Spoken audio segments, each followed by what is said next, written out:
that over some of those quarterbacks out. Do you feel like you let the defense down at all? No.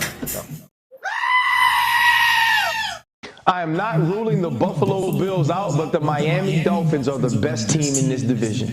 And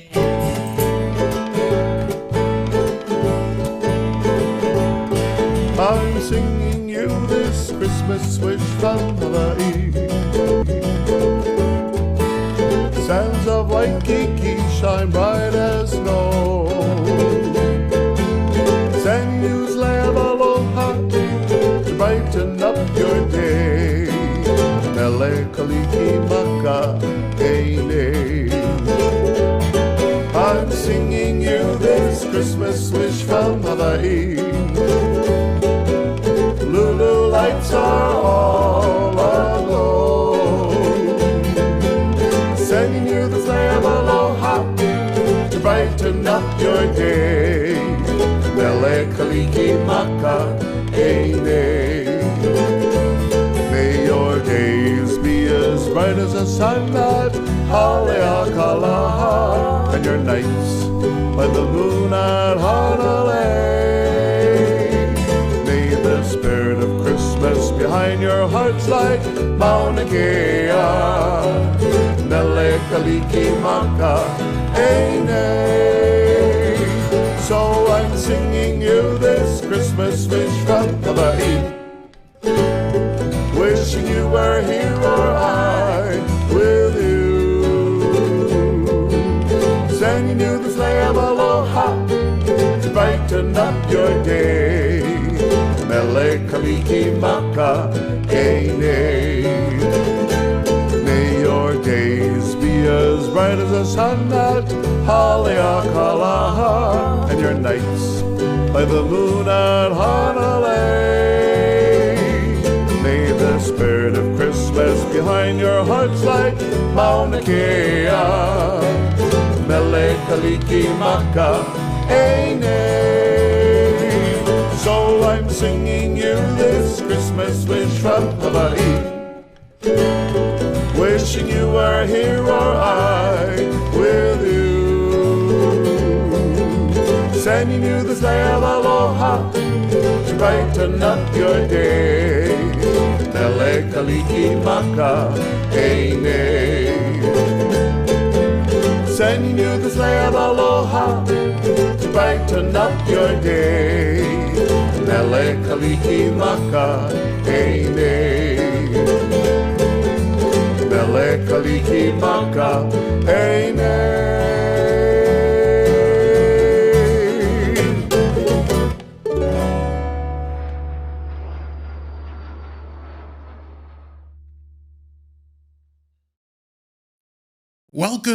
Welcome, my ohana.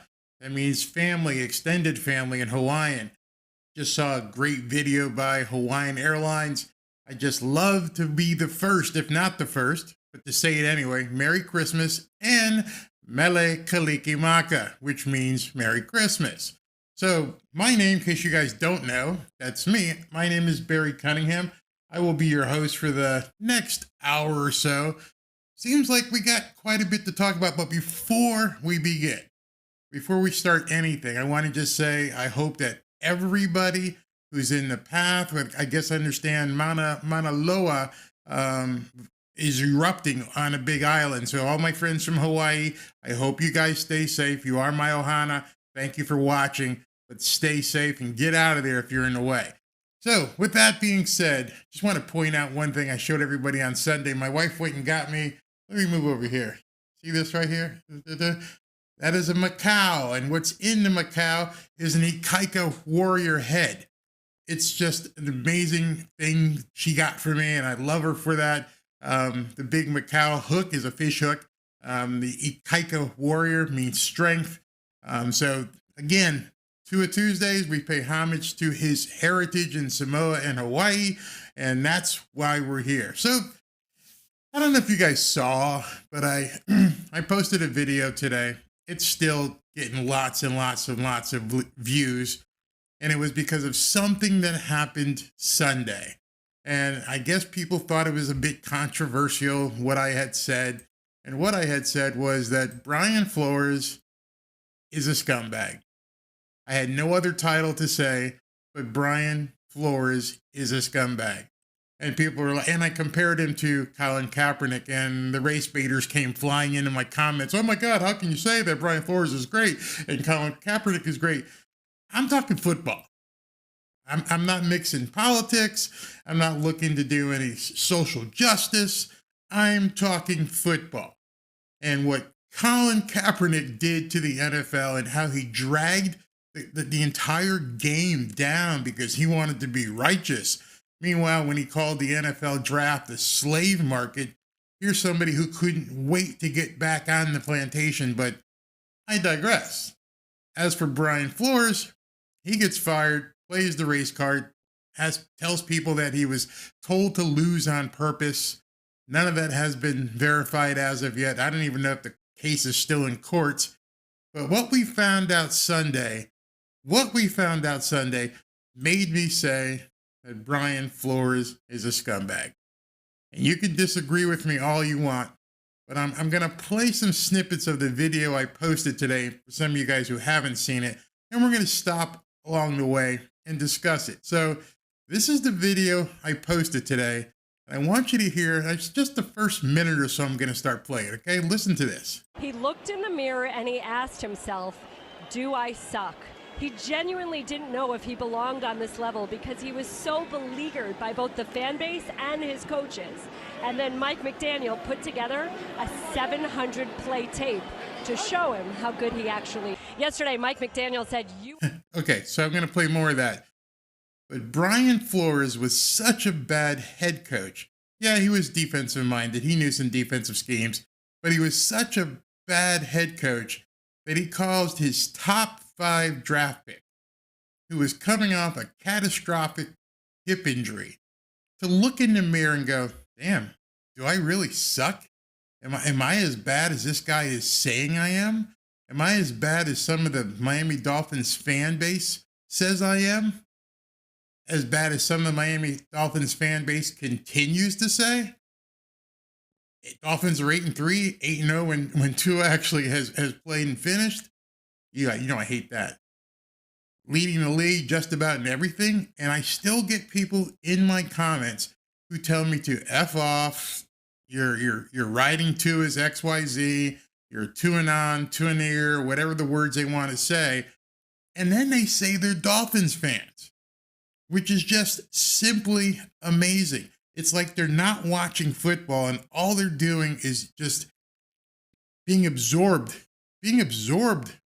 by hate. And I don't know why. Yes, in my video, I talk about Deshaun Watson and, what do I call him? Chester the Molester Watson and Deshaun Rub and Tug Watson.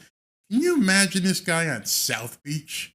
Can you imagine that type of character in the Dolphins locker room? Doesn't winning take second place to being good people? I don't know. I love to win. God knows I did some bad things in my past, but damn, I never assaulted 23 women and then have people go, he's just the greatest. You look at what the people in Cleveland are saying. Some of these people just don't care. Cleveland sucks so bad, they've lost for so long. They just are embracing Deshaun Watson. And I don't know who Brian Flores wanted. I don't know what his game was. And then people are like, well, they paid him to, tank. No evidence yet. Not a shred of evidence. That's solely something that Brian Flores has said.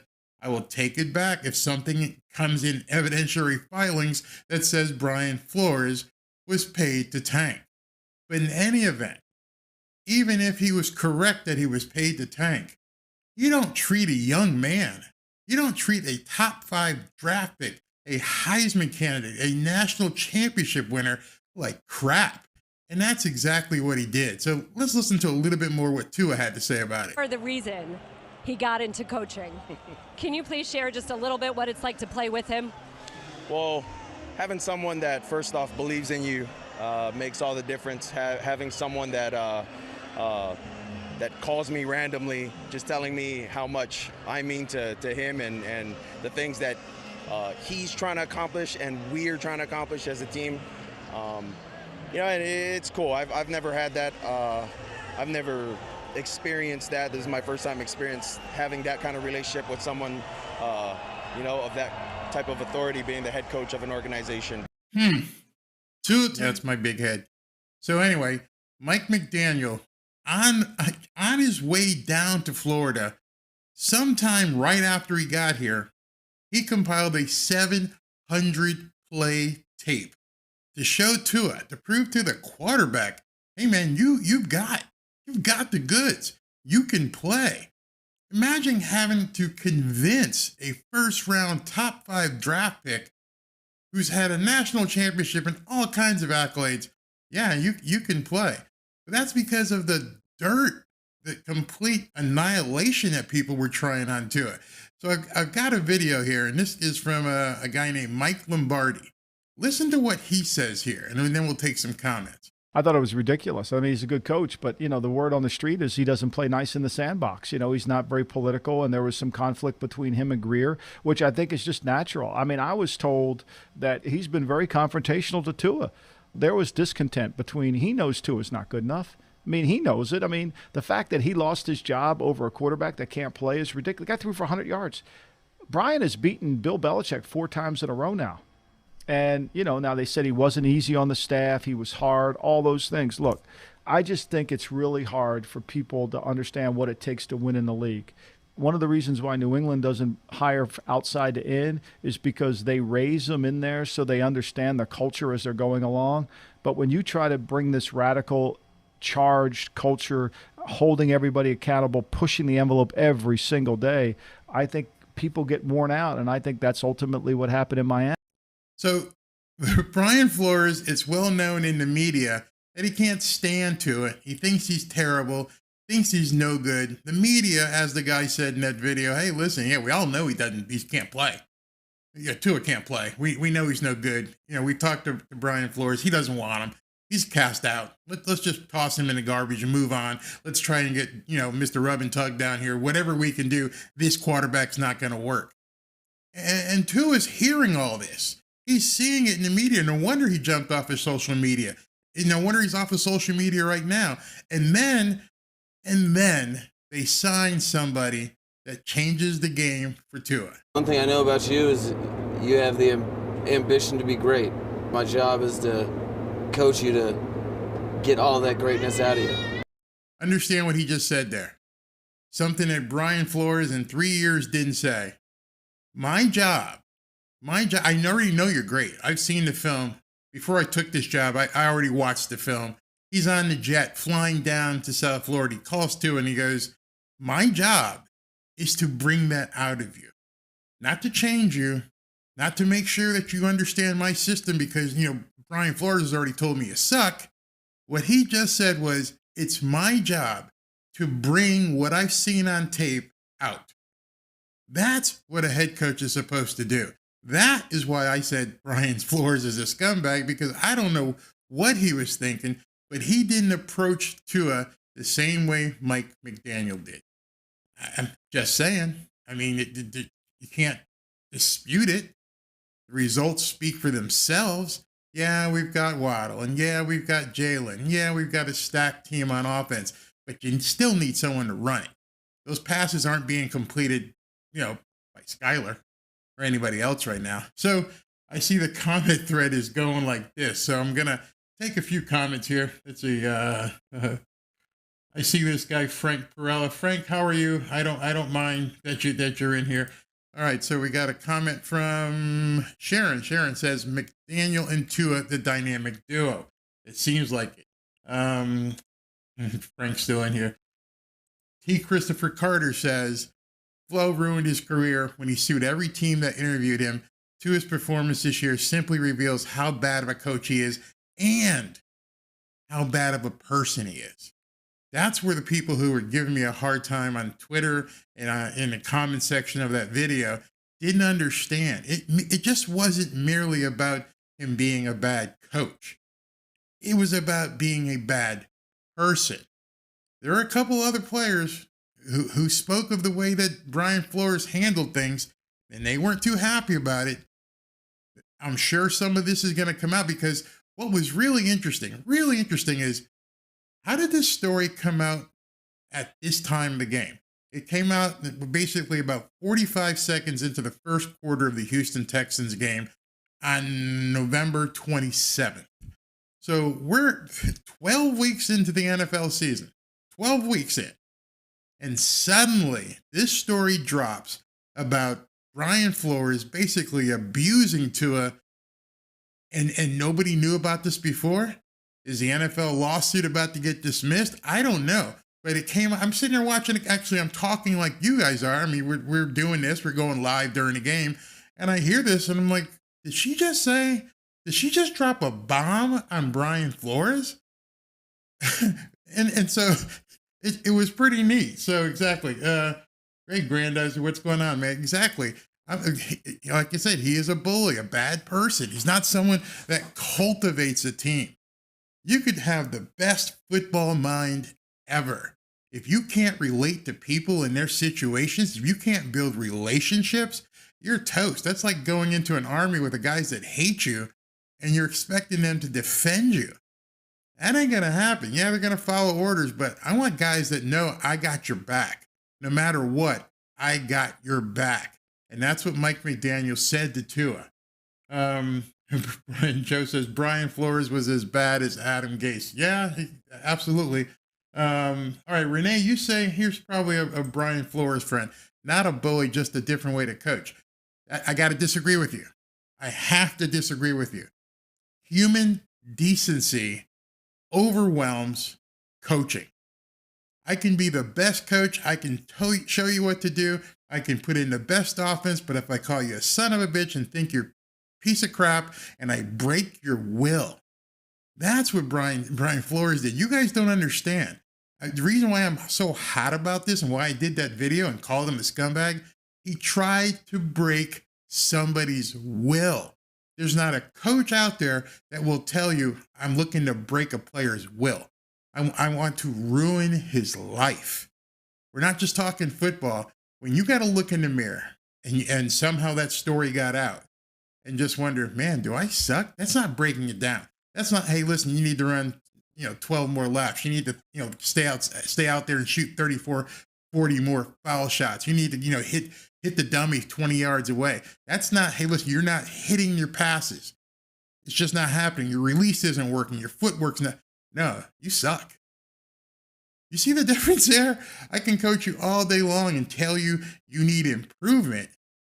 But as soon as I cross over to, hey, you suck, and I don't want you here, you're no longer coaching. You're now breaking someone's will.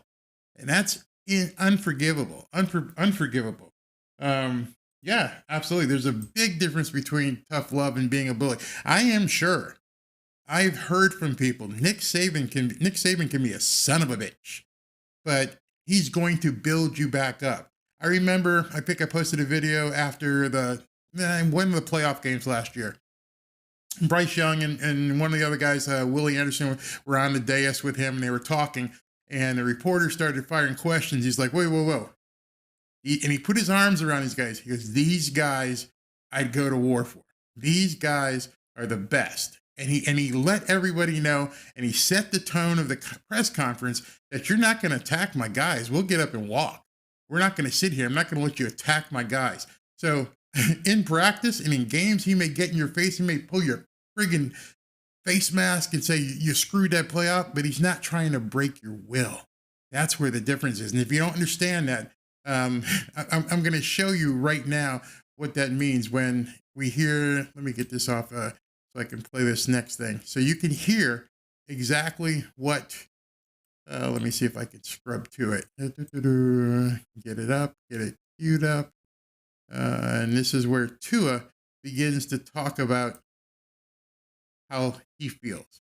And when he hears people ask about the 700 play tape. Tua, the broadcast said that last year you had some moments where you looked yourself in the mirror and had to ask, like, am I good? Am I good? Sure. And that Mike showed you a 700 play highlight tape, reminding you, yes, you are. Can you, I guess, describe from your perspective what that process was?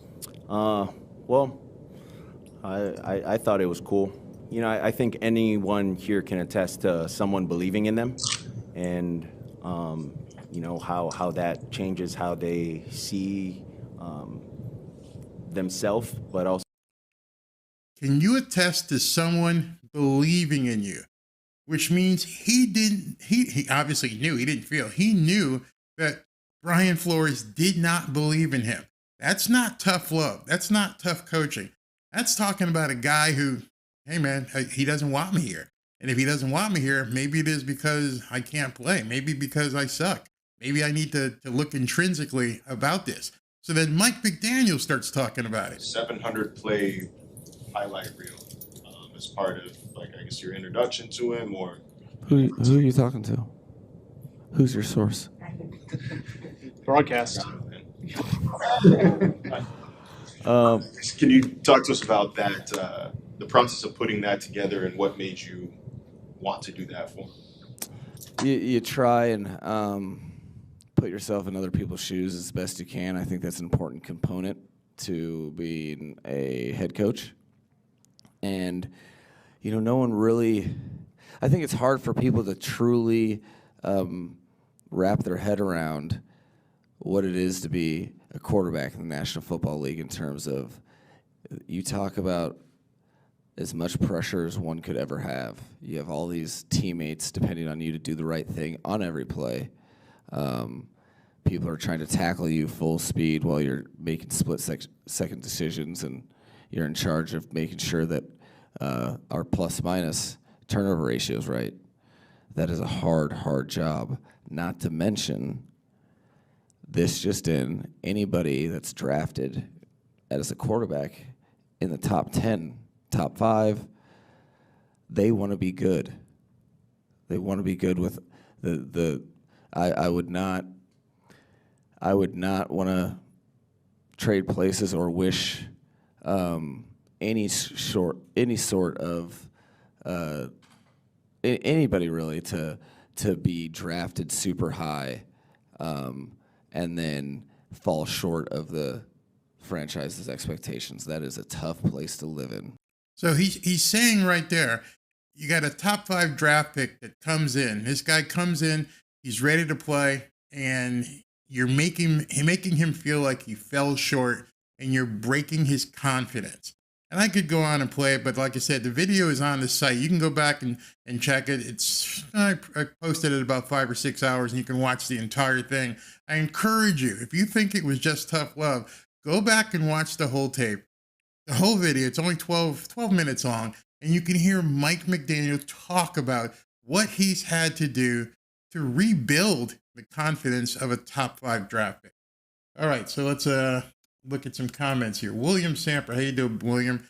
William says, Flo sabotaged them with inexperienced coordinators, no quality players on offense, no veteran leadership on offense. Watson trade benching him at end of game, saying Mac Jones is better. Yep, everything you just said, absolutely. Is this, wait a minute, what did you say here? Somebody asked me if this is live. Yeah, it's live. You want to see my watch? There's my watch. It's 6:53 on Tuesday. We are absolutely live. I think what you may have saw was that you may be just checking in at the pre-snap, the game here. Frank, you're talking about Buffalo. That's not what I'm talking about. Let's see. Kyle says here, Tua is about to break Dan Marino's single-season records in his first year with this offense. Imagine what year 2 is going to look like. Yep, absolutely. I think people forget that. They keep saying Tua's in his 3rd year. I'm taking it that Tua's in his 1st year, maybe his 2nd. I mean, throw out the pandemic year, throw out the injury recovery year. This is basically, and with Mike McDaniel, it's his 1st year, and it's drastically different. Not even close. I mean, drastically different. And, you know, people aren't at all understanding that. Elias says, the communication was definitely non-existent on the flow-led team. Yeah. If you're not communicating with your quarterback, your field general, if you're not communicating with him and letting him know what's going on, what you want him to do, if you're ignoring him because I just can't wait to get you off this team, yeah, you're pretty much going to be toast. Let's see here. Yeah, exactly. he didn't even have a training camp in his first year. How many people remember that? He was coming off that bad injury against Mississippi State and didn't even have, where he broke his hip and didn't even have a training camp that year. Crazy. Let me go down through here. Somebody's laughing at Frank Perella saying, imagine being so lonely you go to another team's podcast event. I see him in here. And like I said, I encourage opposing commentary as long as people don't get nasty and try to attack people in the comments. I leave it. I mean, some people tried to attack me. Somebody, you know what was really funny? Somebody called me, actually a couple people called me. They called me coon. Because I dared talk against Brian Flores. I dared call Brian Flores a scumbag. I said that Colin Kaepernick was in a dumpster. I'm talking football. I don't want to see Colin Kaepernick anywhere near a football field. Thankfully, it's probably over now. We're not going to hear this crap anymore. And Brian Flores, I just don't think he deserves to be a head coach in the NFL. And somebody put up a very poignant comment, very, very, very important comment. If Brian Flores, you're an owner of a team, if Brian Flores could not evaluate Tua Tagovailoa's talents for a couple years, he could not. He was ready to bail on him. If he could not evaluate Tua's talents, why would you want somebody like that as a head coach? Forget the lawsuit, forget the scourge of racism and all that kind of crap that he's throwing out there. Why would you want someone who obviously can't evaluate talent? It just goes nuts to me. So I'm going to play a couple more videos here and get to some more comments. But here's something that really cracked me up. I don't know what's wrong with the Miami Dolphins fan base. Some of the people who are Miami Dolphins fans can be as bad as the media. And the media is really bad. Somebody yesterday gave me a hard time about talking about Tua. I shouldn't be talking about Tua. I'm like, why not? It's my channel. It is what it is, but they don't even want you talking about Tua. They even created the whole hysteria about Tuanon and Tuaneers, and it just doesn't make any sense. We're fans of the Miami Dolphins. We want the Miami Dolphins to do the best. There's a couple guys out there on YouTube who say they're Miami Dolphins fans, but just rip apart Tua constantly. And I'm thinking to myself, you not see the stats? You not see what's going on? Or you keep waiting for the shoe to drop? Are you hoping he gets beat by the 49ers? Are you hoping he gets beat by Buffalo, which would make this guy Frank really happy? Yeah. So, we've got something really, really tough we're going to have to deal with now that we don't have Teron Armstead. That line has got to get together really, really fast. You know that San Francisco and Kyle Shanahan are looking at this and going, hey, let's lick our chops here. There's no Teron Armstead, and we saw in the second half, the offensive line fell completely apart. So Mike's going to have to scheme up a good offense to deal with that. So let me segue here into talking about how the media, I want to get you guys out here without wasting too much of your time. The media was really bad about Tua, and somebody on Twitter had put this together where they were talking about like some of these guys and what they were saying, and they just he's got the receipts on all the receipts you possibly need in the media to go after what some of these guys were saying. Does Tua come with a receipt? I mean, they just were blatant about it, and of course you know that with Mina Kimes and all that stuff. But now, the media, if you have any credibility, if you want to do this long term, and when I say do this, I'm talking about people who are in, on broadcast networks. Listen to what Mike Florio says here. Tua was pretty damn good yesterday, and there's some good statistics coming out of it. 274 passing yards in the first half, the most by any Dolphins quarterback since Dan Marino back in 1991. Also, he has a Dolphins record of 174 pass attempts without an interception. Since he returned from his concussion, he is 5-0, and he has 11 touchdown passes and 0 interceptions. And they just embarrassed the Texans yesterday. And I understand the Texans are the worst team in the NFL, but the Texans have not been week in and week out horrible. It's only been recently where it feels like the wheels have come off, and they're still an NFL team. So you still have to go out and win the game. They're coming off of their bye. It's Thanksgiving weekend. There are plenty of potential distractions for the Dolphins. They could be slipping into that mode of all we have to do is show up and win. They could have found themselves in a problem, but they under Mike McDaniel, who somebody was saying this in the NBC viewing room yesterday, and I can't remember who it was. It may have been Matthew Berry. Why isn't he getting more buzz for Coach of the Year? I don't know what I expected from the Dolphins, but they've exceeded whatever anyone could have reasonably expected, and they could still win the division. They win that division over the Bills, and I think you have to seriously consider Mike McDaniel for Coach of the Year. Yep. Imagine we are in the 12th week of the season, removed from the Brian Flores nightmare, removed from the scumbaggery that was going on, and we have a legitimate MVP candidate and a legitimate really legitimate Coach of the Year candidate in less than 12 weeks. People like Florio were ripping Tua. They didn't know what to say about Mike McDaniel. They thought he was the bargain rate coach, that they just brought in. Nobody understood what was going to happen with the Dolphins. And it just amazed me that they immediately jumped on the negative. They immediately said, well, this isn't going to work. I've got some videos back from when I was first starting this channel about talking about the Miami Dolphins, which, by the way, one of the guys kind of laughed at me and said, you only had, 17,000 subscribers, which I don't care that much about subscribers. I do a little bit different kind of a marketing.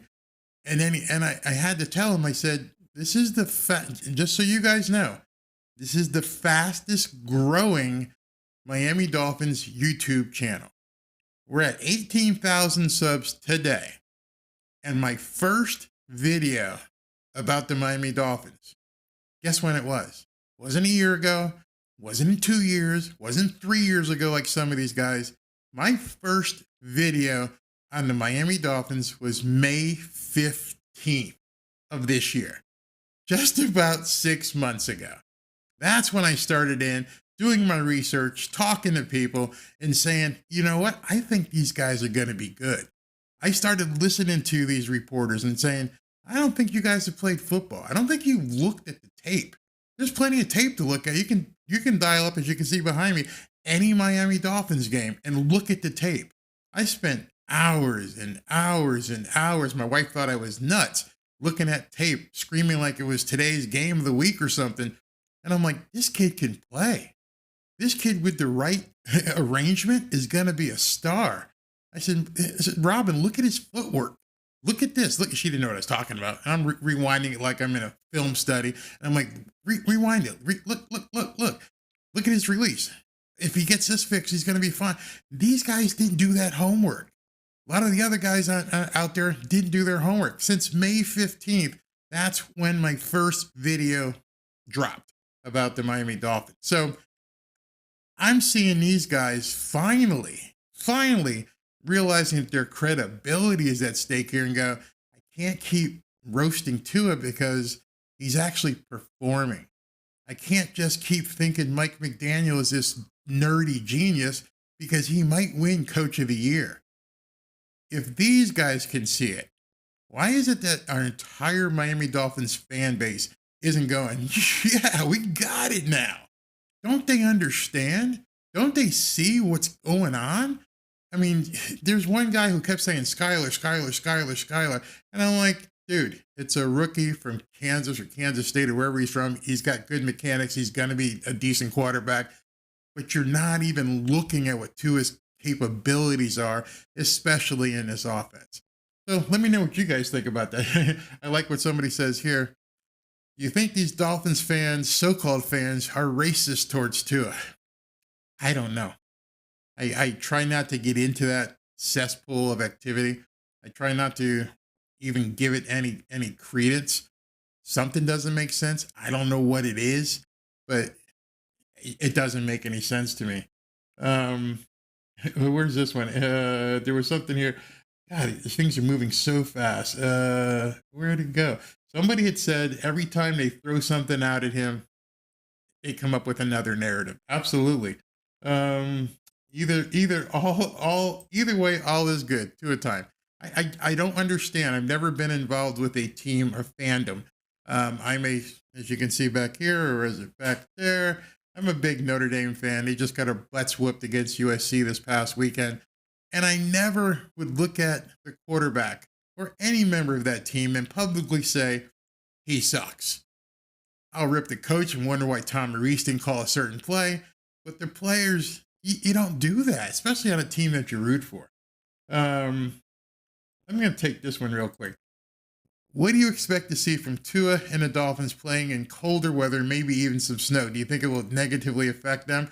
I'm going to turn that around on you. And I want you to begin asking this question to people who pose this question. You ready for me? I'm going to read what you wrote. What do you expect to see from quarterback name and the team playing in colder weather, maybe even some snow? Do you think it will negatively affect them? So let me say, what do you expect to see from Josh Allen and the Buffalo Bills playing in colder weather, maybe even some snow? Do you think it will negatively affect them? Turn around and ask that question exactly back to the person who's asking you. You know why? Nobody, and I mean nobody, is paying players millions of dollars and practicing in ice and snow. It ain't happening. It ain't happening. I don't care, as Stephen A. would say. Everybody has to get used to playing those elements. You're not out. I'm telling you right now, this guy, Frank Perella, whatever his name is, can say it. Send me pictures of Josh Allen and Stephon Diggs and the rest of the guys out there playing on a snow-covered field. That ain't happening. They don't want them to pull a muscle and slip and fall. So now it comes down to the personnel and the offense. And so now what we're saying is, what is Mike McDaniel going to do on a cold, it won't be an icy field. The field won't be icy because all fields are heated. So unless it's a snow that comes during the game, the field's going to be pretty good. So let's put that asterisk. If it's not a snowstorm during the game, the field's going to be pretty good. It's not going to be any ice. It's going to be fine. The track will be fast. Might get a little slippery with some moisture, but then you cleat up and you do some different things. The game planning is what changes it. I keep trying to tell people, forget the temperature. I don't care about the temperature. It's the wind. Both Josh Allen and Tua would be affected by the wind. And I think it gets pretty windy down here in Miami. I'm in Boca. He plays down in, Miramar, whatever the stadium is. And it does get windy here. Today it was windy. So it's colder, but it gets windy here too. And when you practice outside, it can get pretty windy. That's what affects passing games in the wintertime. Secondly, if it becomes so windy, forget the cold. I don't care about cold. Ignore cold. If it gets so windy where it does affect the passing game, then it comes down to who can run the best. Who can get with Jeff Wilson? Who is going to win the game on the ground? To me, I would game plan the hell out of this and make sure Josh Allen has someone like Channing Tindall in his face. And if he crosses that line, you pop him. Don't let Josh Allen run around for 178 yards like Lamar Jackson did. So if you take away Josh Allen's running, who's going to run the ball for the Bills? Frank, you want to tell me? Where's that guy, Frank? Frank Perella, you want to tell me who's gonna run the ball? He's talking about a 2015 Snow Bowl. 2015, that was 7 years ago. Most of the stadiums have been updated. Like I said, unless it snows during the game, God forbid, we'll see what happens. Your guys had to leave town because it snowed. You left. You went to Detroit to go play indoors. So if it was such a big deal, why didn't you guys stay and play in the snow? Because you weren't going to play it, and the NFL wasn't going to let it happen. The fans couldn't get there. It's a bad experience. It doesn't look good on TV. They moved you to Detroit. So if you think that they're going to play a football game in Buffalo with 2 feet of snow or 20 inches of snow and a driving snowstorm, it ain't going to happen. The NFL likes their TV revenue too much, and fans like scoring. They don't want to see guys trudging along in the snow. They'll move the game. So I digress. Let me go. Flores had one of the best defenses. Good. Be a defensive coach. You're not a head coach. You don't have it. You don't have the medal, METTLE. You don't have the medal to be a head coach in the NFL. Thomas Tedder, you're absolutely right. Miami has 2 solid running backs who are shifty, fast, and have awesome vision. Hey, Frank, where's that Frank guy? Hey, Frank, who's going to run for you guys? How many yards per game are you guys rushing for right now? I'm going to ask you. Instead of like spamming here and stuff, why don't you like answer that question? Let me know. Wow, $10 from Utah. Hey, Bear, I think the media talking the weather nonsense is just them moving the goalpost on Tua. After we Buffalo in Buffalo, they'll say, how will Tua play in a hurricane or a tornado? Exactly right. And thank you very, very much for that donation. It will help in terms of some of the things I'm getting ready to do. Getting ready to open up a membership. And when I open up that membership, it's not going to be like other memberships. Here's what we're going to do. I'm going to open up a membership on this channel. And on this channel, every single person that joins is going to get a t-shirt. You're going to join and pay $2.99, $3.99, $4.99 a month, and I'm going to give you a t-shirt. And then what we're going to do for special content is I'm going to put out, basically, I don't like putting out shorts on my channel, but I'll put out short content just to the members, and we're going to talk about everything that's going on just specifically. And then I'm putting together a call-in show just for members. Actually, we don't have to talk through chat. We'll be able to talk just like 2 people. So that's on the way. Thomas, thank you for subscribing. Thank you very much. Drive it up, drive it up. Flores like Mark Jackson. Oh, God, don't say this guy's name. Is like Mark Jackson and McDaniel's of Steve Kerr. Please don't call McDaniel Steve Kerr. Please, please, please, please, please. Please don't call him Steve Kerr. But he is a good coach. I understand. Maybe more like Phil Jackson. Yeah. Travis says, Barry, last 16 starts too is a 14-2. I mean, come on, we're only going to get tighter and better with our first year coach. This kid is special if he's healthy. If he's healthy, and that's what everyone keeps saying. I almost feel like some people want him to be injured, which really sucks. So I'm going to play got a couple more videos before we part tonight. And I do want you guys to go ahead and take a look at the video I posted earlier. This video is from Emmanuel Acho, and I love his breakdowns. He basically stopped me from doing breakdowns because he does them so well. What was that noise? I don't know what that was. But anyway, so let's listen to this. Team meeting. The most valuable lesson you learned on Sunday, if you were paying attention, is that pocket presence is just as lethal as mobility. And I just want to stop real quick. Like he said, if you're paying attention. Most people just watch the game and see what happens. They don't understand the mechanics. So this is why I like to break down the breakdown. So let him talk about pocket presence here. Of Tua. He's not a 4-4-5 guy. It doesn't matter. What else people try to say about Tua? His receivers just get wide open.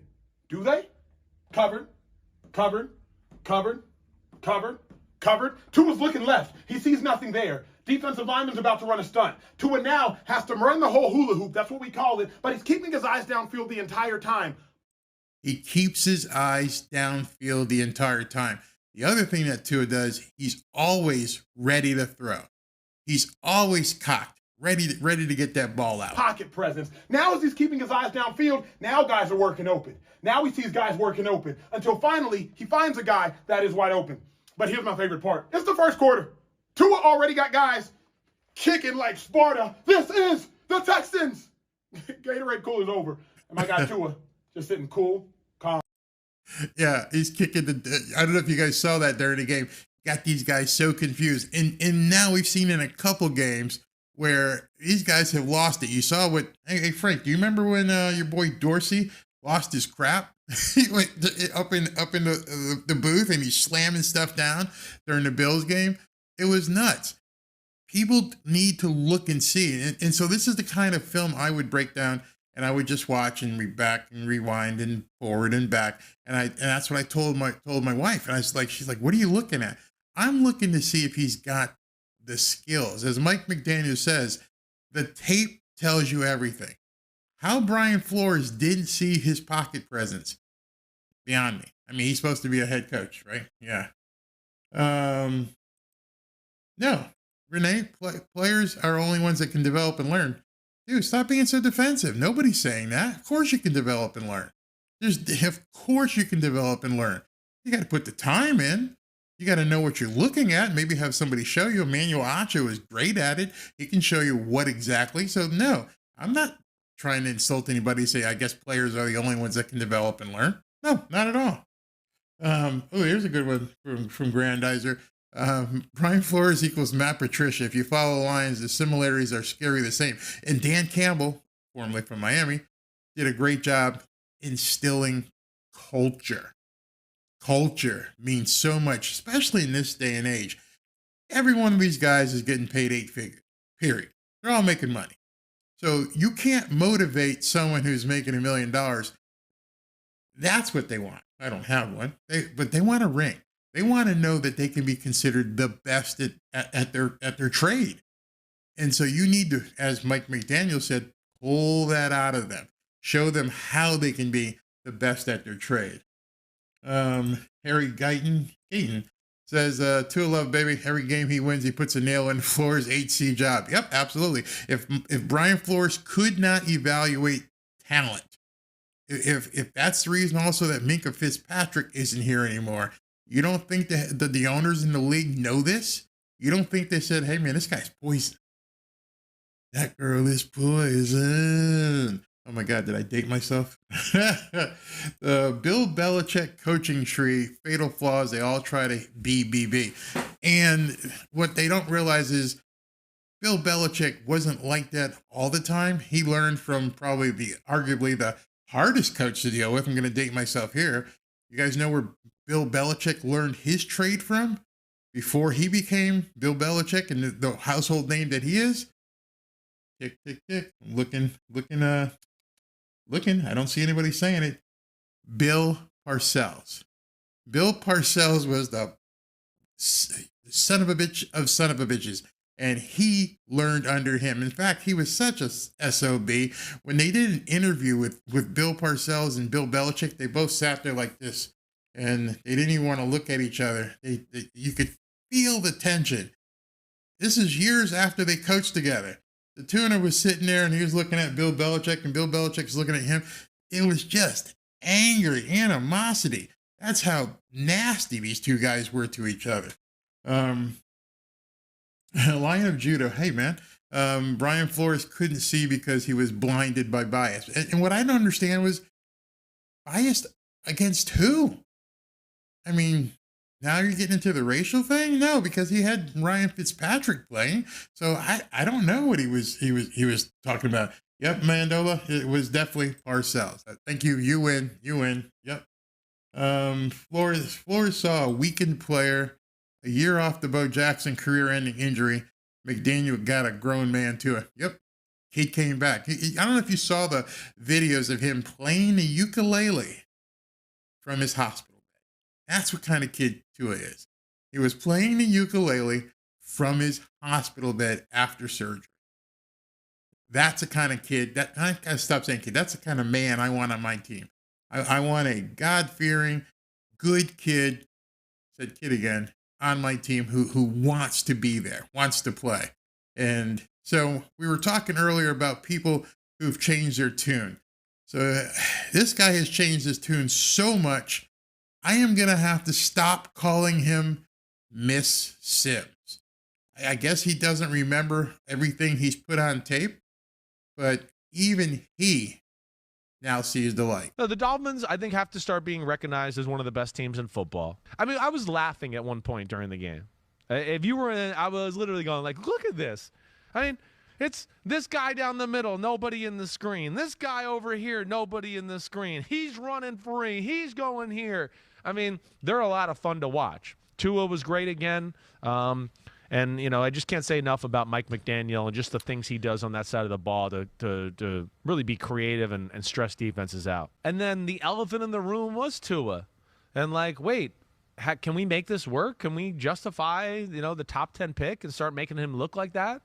And yes, he's done that, you know, with flying colors and given them an attitude about their football team. So, yeah, it's a team that I think we all thought could be good, but I don't think we thought it was going to be this good. Yeah, I think that's the point. And it wasn't an easy situation to take over. You know, all the Brian Flores stuff and, yeah, the Tua. So I will no longer even if he makes his way back and starts going after Tua, I will no longer refer to Chris Sims as Miss Sims. It takes a man to be on camera and go, I got it wrong. I was wrong. I thought Tua wasn't going to be worth anything, and I've been proven wrong, and he admitted it on tape, which is more than I can say for some of the Dolphins fans out there that continue to just ignore what they see on tape, ignore game after game, and still come after Tua and Tua supporters. At least Chris Sims is a man. Mike Florio is a man. They both said, I didn't expect this. I didn't see it coming. I was wrong. This guy is balling out, and this nerdy coach is in line to be coach of the year. So, last video of the night, we're going to talk about something that happened on ESPN First Take. This is a conversation where they're talking about who's going to be or who's in the running for MVP. I don't think there's a gap. I like that. I like that. Okay. The MVP race right now, although Micah Parsons hates it, the reality is it's a quarterback award right now, Bub. Right. The MVP race right now is a three-man race. It's Patrick, it's Tua, and it's Jalen Hurts. What Jalen Hurts is doing in Philadelphia.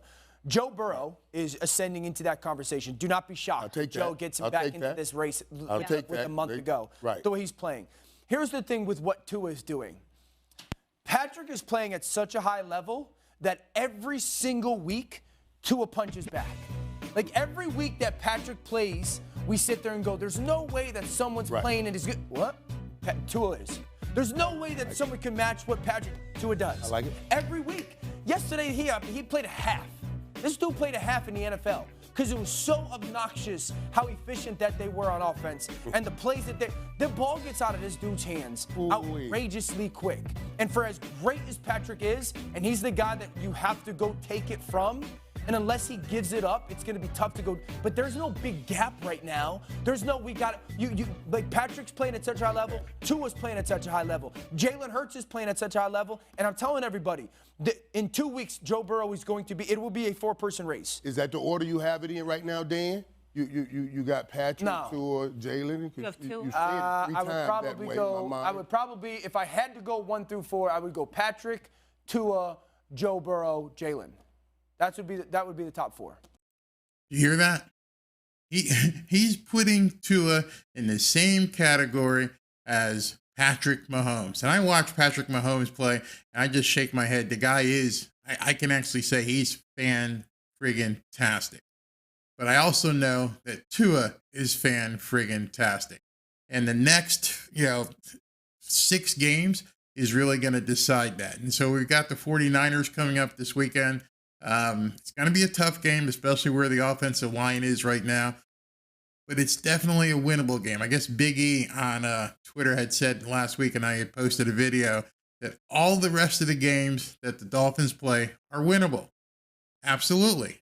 But all the games we play the next 6 weeks are losable. There's a fine line. You play like you did in the first half against the Texans, you're going to win a lot of games. You play like you did in the second half against Texans, you're going to lose a lot of games. It changed that fast. Go out for the half, come back in, and the first string was still in, and the game fell apart. So I can't be confident enough to say, hey, we're going to take the next 6 games, no problem. This is going to be a cakewalk. No, it won't be. It's going to be tough. But if they play like they played in the first half, they're going to be really, really hard to beat. And I got to believe that, Mike McDaniel knows the problem on the offensive line right now.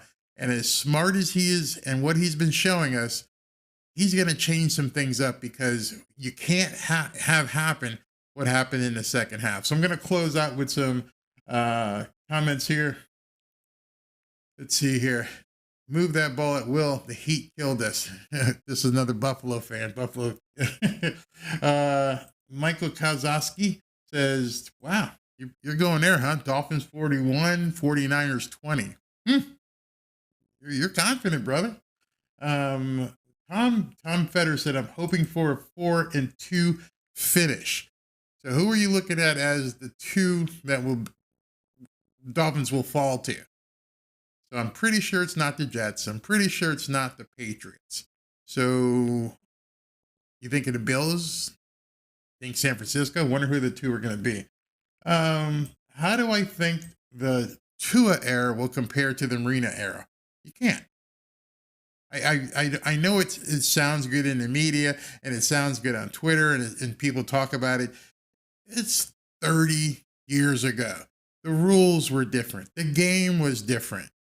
Comparing these two, I mean, we're not talking about Marino and then 5 years later Tua. You're talking 30 plus years. The rules are completely different. Basically, you can't even touch wide receivers anymore without getting a flag. You can't even line up the way they're calling all sides. The entire complexity of the game is in this era. So comparing them is just impossible and not really relevant. Yardage, yeah, we're going to look at stats and we can still do those things, but I mean, it's just not the same. Elliot Burney says 49ers, possibly Bills too. Yep, I can see that. This is a big one. More so than rain, weather, and snow is 3 games on the road, with 2 of them being on the West Coast. So I'm waiting for them to release a press release saying, hey, listen, we're just going to stay out here in a dorm in Stanford or something and stay out there and not come back and forth. There's no way they're going to come back and forth between games. They got to stay somewhere out in LA so they're ready for the Chargers and the 49ers, somewhere equidistant between LA and San Fran. If we break out the Cleveland Browns game plan that neutralized the defensive ends, we'll be fine, except we had Teron Armstead. That really helped. Now, at the same time, I want to see how Jimmy Garoppolo handles Bradley Chubb and Jalen Phillips, who have emerged as, top flight edge rushers. Trent Williams, probably one of the best tackles in football.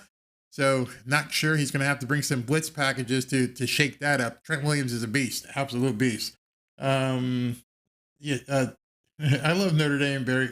Frank, you know what? I couldn't have gone through this entire hour broadcast, even though you've been a spam-a-llama ding-dong up in here. You just said the right words. I love Notre Dame, Barry. You know what? That's what I like to see. When someone, we still can find common ground. I don't understand the haters on Tua. I don't understand the haters from the Dolphins. This is football. It's fun. It's a game. And there is common ground we can make. And I'm not going to go on a soapbox politically. Not going to go there. Nope, not going to happen. But we all can find common ground and enjoy ourselves playing some football. Birdman says, don't forget the Niners QB hurt his leg or knee last week. Garoppolo got hurt? Hey, tell me if Garoppolo got hurt. Have you guys heard anything about that? I know Christian McCaffrey might not play, and they may lose both of their halfbacks, which would be, oh my God. Too bad the Irish didn't beat USC. I was pulling for them hard, man. I was just despondent watching them get beat like that. What year was it when the Dolphins swept the West Coast? I don't know. When you guys can dig that up. Renee Lewis says, another anti-Dolphins fan, whatever. I love you, Barry, but not the Fighting Irish. All right, so who do you like in college football? I mean, this year we're going to be looking at Ohio State. They're gone. So it's Georgia, TCU, Michigan, and USC, unless LSU does some damage to Georgia in the SEC conference game. Jedi says, who will be the Dolphins left tackle if Little is moved back to right tackle if Austin Jackson also can't play against this week? I don't know. I know they just signed a new guy. They're going to throw him in there. Maybe they throw somebody else in center and move somebody. I don't know. I'm waiting to see what the injury report is tomorrow. We're going to see the injury report. I'll probably do, I won't know if I do a video, but I'll talk to you guys about the injury report. Look at the 49ers schedule. They played under 500 teams. They only played 2 good teams and lost. True. Very true. Thomas Tedder again.